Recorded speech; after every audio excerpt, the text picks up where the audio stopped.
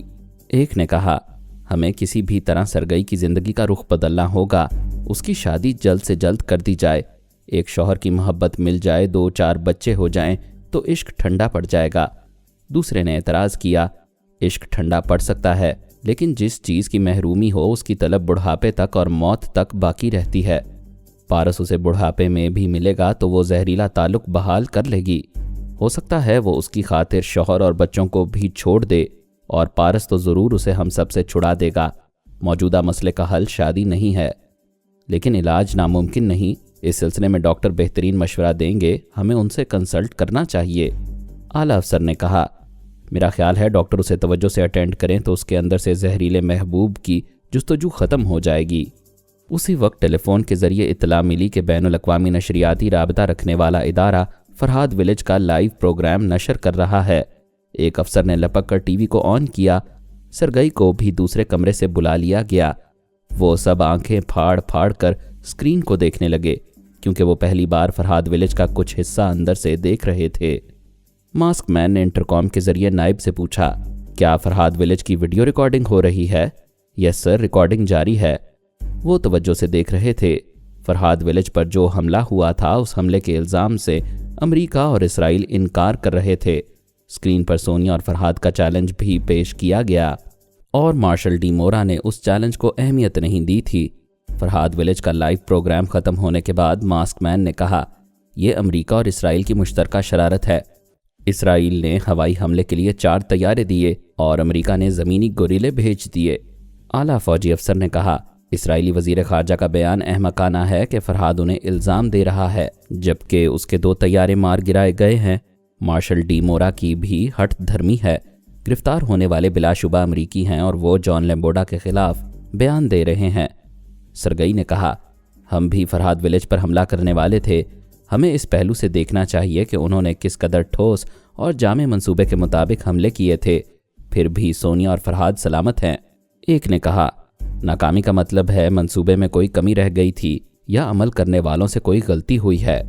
Sergei Alpa نے کہا، کسی سے کوئی غلطی نہیں ہوئی، انہوں نے زبردست منصوبہ بنایا تھا اور بڑی کامیابی سے حملہ بھی کیا تھا۔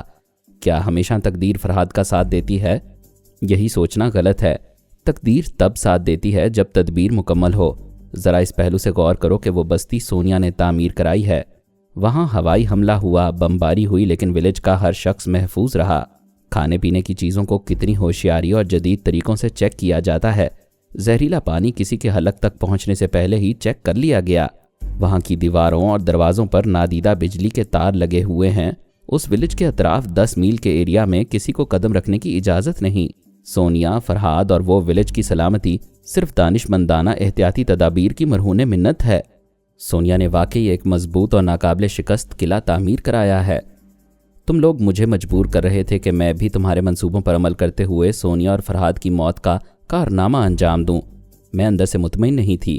میرا دل کہتا تھا کہ سونیا موم کی مورت نہیں ہے، وہ بازی پلٹ دے گی۔ واقعی ہم سوچ بھی نہیں سکتے تھے کہ ولیج اندر سے اس قدر مضبوط ہوگا۔ دوسرے نے کہا، فرحاد بہت چالاک ہے، اس نے ہوائی حملہ کرنے دیا اور دشمنوں کو رنگے ہاتھوں دنیا والوں کے سامنے پیش کر دیا۔ تیسرے نے کہا، وہ ضرور امریکہ سے $50 لاکھ وصول کرے گا اور جرمانے کے علاوہ انہیں زبردست نقصان بھی پہنچائے گا۔ سرگئی الپا نے کہا، دوسروں کے ٹھوکر کھانے سے ہمیں سبق حاصل کرنا چاہیے۔ اگر ہم فرحاد ولیج میں ناکام ہوتے تو سونیا اور فرحاد ہم سے اسی طرح جرمانہ وصول کرتے اور ہمارے ملک میں تباہی مچانے کی بھی دھمکیاں دیتے۔ کیا تمہیں یہ گوارا ہے کہ فرحاد کی فیملی انتقامی کارروائی کے بہانے ہمارے ملک میں قدم رکھے؟ ماسک مین نے کہا، ہرگز نہیں۔ ابتدا سے ہماری پالیسی یہی رہی ہے کہ ہم فرحاد سے کھل کر دشمنی نہ کریں۔ سرگئی نے کہا، اور ماضی کے واقعات گواہ ہیں کہ فرحاد دشمنوں کی بو سونگھ لیتا ہے۔ بے شک، مگر ہم موقع دیکھ کر کام کرتے ہیں۔ ہم نے جو کو ایسے وقت اغوا کیا تھا جب فرحاد کی موت کا یقین دلایا گیا تھا۔ اب بھی سونیا اور فرحاد کو ایک محدود ولیج میں موجود پا کر ہمارا ذہن یہی کہتا ہے کہ بس یہی ایک موقع ہے۔ یہ کھلی دنیا میں نکل جائیں گے تو پھر ہاتھ نہیں آئیں گے۔ اب ذہن کیا کہتا ہے؟ ماسک مین نے سخت لہجے میں کہا، سرگئی تم طنزیہ لہجے میں بول رہی ہو۔